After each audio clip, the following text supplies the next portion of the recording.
Hello friends, once again welcome back to Filmy Chidiya. आज हम साल 2022 की फिल्म ट्रॉल की स्टोरी लाइन समझेंगे। वीडियो को लाइक, शेयर और अपना प्यार जरूर दीजिएगा। कहानी की शुरुआत में हमें नोरा नाम की एक बच्ची दिखाई जाती है जो एक पहाड़ पर माउंटेन क्लाइंबिंग कर रही थी और पहाड़ की चोटी पर उसके साथ उसके डैड भी थे जो नोरा को ट्रॉल्स की कहानियां सुनाया करते थे और बताते थे कि ट्रॉल्स पहले हमारे जैसे ही इंसान थे, मगर एक दिन सूरज की किरणें उन पर पड़ी और वो पत्थर के बन गए और ट्रॉल्स भी प्रकृति की ही देन है। नोरा कहती है कि ये सब बस कहानियां हैं, असल में ट्रॉल्स नहीं होते। तब उसके पिता कहते हैं कि अपने मन की आंखों से देखोगी तो तुम्हें वो जरूर नजर आएंगे। और फिर अपने पिता की बात मानकर नोरा अपनी आंखें बंद करती है और फिर जब वो आंखें खोलती है तो वो पूरे मन से ट्रॉल्स को देखने की कोशिश करती है। और अब की बार सच में नोरा को पहाड़ों में कुछ आंखें और आकृतियां नजर आती हैं, जिसके बाद कहानी 20 साल आगे बढ़ती है और अब नोरा भी बड़ी हो गई है और उसे आज भी पहाड़ों और प्रकृति से प्यार है और इसीलिए ही वो प्राचीन डायनासोर्स के अवशेष ढूंढने का काम करती है और अब भी वो यही कर रही है। और सालों की मेहनत के बाद आज उसे एक बहुत पुराना डायनासोर का अवशेष मिला है और अब सीन बदलता है और बताया जाता है कि कुछ पहाड़ों की खुदाई करी जा रही है और पहाड़ों को काटकर उनमें टनल्स बनाई जा रही है और पहाड़ों में बड़े बड़े धमाके करके उनको तोड़ा जा रहा है। लेकिन इसी बीच एक बड़ा हादसा होता है और पूरा का पूरा पहाड़ ही ढह जाता है और उसके नीचे काम कर रहे मजदूरों की इसमें मौत हो जाती है।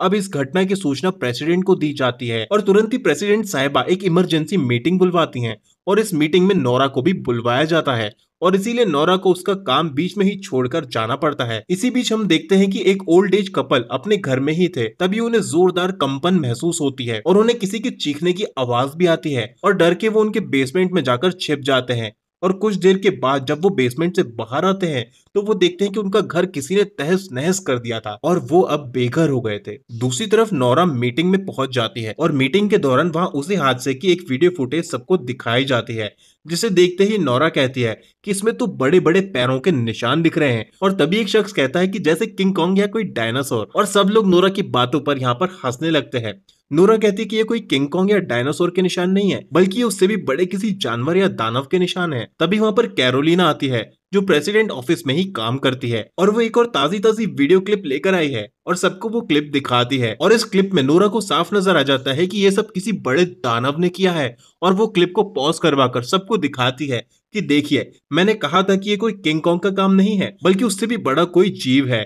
और ये क्लिप देखकर प्रेसिडेंट को नोरा पर अब भरोसा हो जाता है और वो उसे इस केस की जांच करने और जल्दी से जल्दी इसका कोई हल निकालने के लिए अपॉइंट कर लेती है। और नोरा के साथ में वो अपने खास सलाहकार एंडरसन और मिलिट्री कैप्टन होलोमैन को भी नोरा के साथ उसकी मदद के लिए भेजते हैं। अब तुरंत ही नोरा उस जगह पर पहुंच जाती है जहां पर वो पैरों के निशान देखे गए थे और अचरज की बात ये थी कि वो पैरों के निशान कुछ ही दूर तक थे और फिर वो गायब हो गए थे। और ये देखकर सब सोच में पड़ गए थे कि आखिर इतना बड़ा दानव यहाँ से कहाँ गायब हो गया, जबकि वहाँ कोई छुपने की भी जगह नहीं थी और वहाँ सिर्फ चट्टाने और पत्थर ही थे। जिसके बाद अब नोरा सबसे कहती है कि हमें किसी से मिलने जाना होगा और फिर वो सबको एक जगह लेकर आती है। यहाँ एक बूढ़ा आदमी रहता था और वो कोई और नहीं बल्कि नोरा के ही पिता थे। और जब वो उनके घर के अंदर जाते हैं तो वो लोग देखते हैं कि नोरा के पिता ने पहाड़ों और ट्रॉल्स पर काफी रिसर्च कर रखी है और वो ट्रॉल्स को बहुत अच्छे से समझते हैं, मगर दुनिया उन्हें थोड़ा पागल समझती है और उनकी बातों का भी मजाक बनाया जाता था क्योंकि दुनिया ट्रॉल्स पर यकीन नहीं करती है और इसीलिए वो दूर दराज जाकर सबसे कटकर अकेले में रहने लगे। जिसके बाद नोरा देखती है कि उसके डैड के पास ट्रॉल्स के पिक्चर्स भी हैं। तब उसके डैड बताते हैं कि कुछ सालों पहले कुछ चीज पहाड़ों से निकली थी और फिर वो वापस से पहाड़ों में चली गई, मगर तभी नोरा कहती है कि आज वो चीज वापस से फिर एक बार पहाड़ों से निकली है और उसने बहुत तबाही भी मचाई है, जिसमें कई लोगों की जान चली गई है। जिसके बाद नोरा के डैड को लेकर वो लोग उसी जगह पर जाते हैं जहां उन्हें वो पैरों के निशान मिले थे। अब यहाँ पे नोरा के डैड बताते हैं कि हजारों साल पहले ट्रॉल्स खुलेआम घूमा करते थे क्योंकि तब डेवलपमेंट के लिए जंगलों और पहाड़ों को नहीं काटा जाता था, मगर अब जब उन्हें रहने के लिए कोई सुरक्षित जगह नहीं है तो वो कहाँ रहेंगे। अब यहाँ पर सब नोरा के डैड की अजीब बातें सुनकर उन्हें पागल समझने लगते हैं क्योंकि वो जिन ट्रॉल्स की बातें कर रहे थे वो सिर्फ कहानियां थी। मगर तभी आसमान में बादल छा जाते हैं और अंधेरा सा होने लगता है, जिसके बाद उनके पीछे वो लोग देखते हैं कि एक पहाड़ ने अपनी आंखें खोल ली है और ये एक ट्रॉल ही था जो अब खड़ा हो जाता है और वो उन पर अटैक करने ही वाला था। पर इससे पहले कि वो अटैक करे वो लोग वहां से भाग जाते हैं। और दूसरी तरफ ये सारी चीजें लाइव रिकॉर्डिंग में प्रेसिडेंट और उनके साथी भी देख रहे थे और ये देखकर सब लोग हैरान रह जाते हैं और सबको ये यकीन हो जाता है कि ये कोई खतरनाक क्रिएचर है जिसे खत्म करना ही होगा, नहीं तो ये सबके लिए खतरा बन सकता है। अब जब नोरा वापस आ चुकी थी तब प्रेसिडेंट उसे अप्रिशिएट करती है कि उसने अच्छा काम किया, और अब नोरा उन्हें कहती है कि उसे थोड़ा रिसर्च और करनी होगी ताकि वो इसका समाधान ढूंढ सके। लेकिन प्रेसिडेंट कहते हैं कि तुम्हें अब कुछ करने की जरूरत नहीं है, तुमने अपना काम कर दिया है और अब तुम जा सकती हो, क्योंकि अब ये काम मिलिट्री का है और वो लोग अब इंतजार नहीं करना चाहते थे। इसलिए वो मिलिट्री को ऑर्डर्स देते हैं कि उस क्रिएचर का खात्मा कर दिया जाए, नहीं तो वो और विनाश फैला सकता है। अब कैप्टन होलोमैन उस क्रिएचर पर अटैक करने की तैयारी कर रहे थे और अपनी क्रू के साथ बस वो निकलने ही वाले थे। तभी वहां पर नोरा और उसके डैड और एंडरसन भी आ जाते हैं और साथ चलने की जिद करते हैं। कैप्टन पहले तो मना करता है क्योंकि सिविलियंस को साथ रखना उनके नियमों के खिलाफ था, लेकिन नोरा के जिद करने पर फिर वो मान जाता है और कहता है कि किसी को भी इस बारे में पता नहीं चलना चाहिए। और अब वो सब निकल पड़ते हैं उसी जगह पर जहां वो क्रिएचर दिखा गया था, और यहाँ पर उन्हें वो क्रिएचर यानी कि वो ट्रॉल फिर एक बार मिल जाता है और अब उसके ऊपर कई सारे हमले किए जाते हैं जिसका उस पर कोई फर्क नहीं पड़ रहा था। लेकिन इन हमलों के कारण उस ट्रॉल को बहुत गुस्सा आ जाता है और वो उनके ऊपर हमला कर देता है, जिससे काफी सारे सोल्जर्स मारे जाते हैं और अब सभी अपनी जान बचाने के लिए वहां से भागने लगते हैं। लेकिन तभी नोरा के डैड आगे आके उस ट्रॉल को शांत करते हैं और उससे कहते हैं कि तुम्हें कोई भी नुकसान नहीं पहुंचाएगा, और वो ट्रॉल शांत भी हो जाता है। और ऐसा लग रहा था जैसे मानो वो नोरा के डैड की सारी बातें समझ रहा है, यानी कि उसे इंसानों की भाषा समझ आती है। मगर तभी मिलिट्री फिर एक बार उस ट्रॉल पर अटैक कर देती है और अब ट्रॉल को बहुत तेज गुस्सा आ जाता है और वो उस टैंक को भी अपने पैरों से कुचल देता है। साथ ही वो नोरा के डैड को भी उसके हाथ से मारकर दूर फेंक देता है। ट्रॉल को देखकर ऐसा लगता है जैसे वो ये नहीं करना चाहता था, उसे इसका दुख है, लेकिन उससे गुस्से में ये सब हो गया और फिर वो ट्रॉल वहां से चला जाता है। लेकिन नोरा के डैड की यहाँ पर काफी हालत गंभीर हो जाती है और वो अपनी आखिरी सांसें ले रहे होते हैं। तभी वो अपनी बेटी को इशारे से कहते हैं रॉयल पैलेस, और इसके आगे वो कुछ कह पाते उससे पहले ही वो अपना दम तोड़ देते हैं। और अब नोरा पूरी तरह से टूट जाती है क्योंकि वो इस पूरी दुनिया में अब अकेली हो गई थी। बचपन में ही उसने अपनी माँ को खो दिया था और अब उसके डैड भी नहीं रहे थे। जिसके बाद नोरा अपने डैड के कुछ नोट्स पढ़ रही थी, जिससे उसे पता चलता है कि ट्रोल्स को चर्च की घंटियां बिल्कुल पसंद नहीं है, इसीलिए वो पहले चर्च पर हमला किया करते थे। और अब वो लोग प्लान बनाते हैं और बड़ी बड़ी घंटियां हेलीकॉप्टर में बांधकर वो ट्रॉल्स के पास ले जाकर चारों ओर बजाना शुरू कर देते हैं, जिससे ट्रॉल बेकाबू सा हो जाता है और वो हेलीकॉप्टर्स पर ही हमला कर देता है। मगर हैरानी की बात यह होती है कि इस सब में एक बच्चे की जान जाने वाली थी, मगर वो ट्रॉल गिरते हेलीकॉप्टर को पकड़ लेता है और उस बच्चे की जान बचा लेता है। ऐसा लगता है जैसे उस ट्रॉल में इंसानियत भी है और पूरी दुनिया ये देखकर हैरान होती है। लेकिन नोरा को प्रेसिडेंट ने यह मौका दिया था और अब वो इसमें फेल हो चुकी थी, इसीलिए इस प्रोजेक्ट से, इस मिशन से उसे निकाल दिया जाता है और तय किया जाता है कि अब उस ट्रोल को खत्म करने के लिए उस पर बड़ी बड़ी मिसाइल ही दागी जाएंगी। लेकिन यहाँ पर नोरा नहीं चाहती थी कि उस ट्रोल को नुकसान पहुंचाया जाए, लेकिन उसे कुछ भी समझ ही नहीं आ रहा था कि वो क्या करे। लेकिन तभी उसे अपने पिता के आखिरी शब्द याद आते हैं।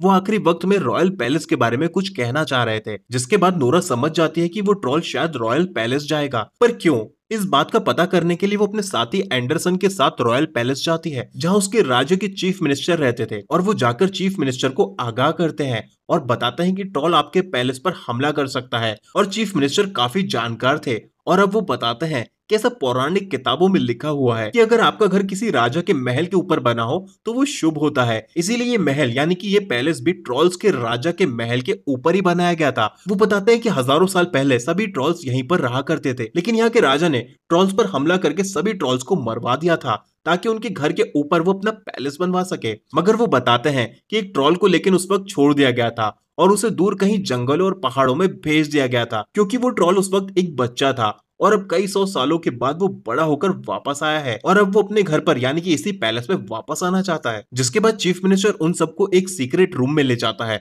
जहां बहुत सारे बड़े बड़े स्केलेटन्स थे और ये स्केलेटन्स उन्हीं ट्रॉल्स के थे जिन्हें मार दिया गया था, लेकिन इस बात को दुनिया से अब तक छुपा कर रखा गया था। और अब नोरा पास जाकर टॉर्च डालकर स्केलेटन्स को अच्छे से देखती है, लेकिन रोशनी पड़ते ही वो स्केलेटन्स पत्थर के बनने लग जाते हैं। और अब नोरा को उसके पिता की वो कहानी याद आती है जो उसे उन्होंने बचपन में सुनाई थी कि करीब 13 ट्रॉल्स जो कि सूरज की तेज रोशनी में बाहर आ गए थे और वो पत्थर के बन गए थे। लेकिन ये देखकर अब नोरा को पता चल चुका था कि ट्रॉल्स पर कैसे काबू पाया जाए और वो कैप्टन को कॉल करती है और उसे भी सब बताती है और कहती है कि उन्हें कुछ बड़ी बड़ी यूवी लाइट्स की जरूरत होगी और साथ में उन्हें उस ट्रॉल को एक खुले मैदान में लाना होगा जहां पर उस पर यूवी लाइट्स मारी जा सके।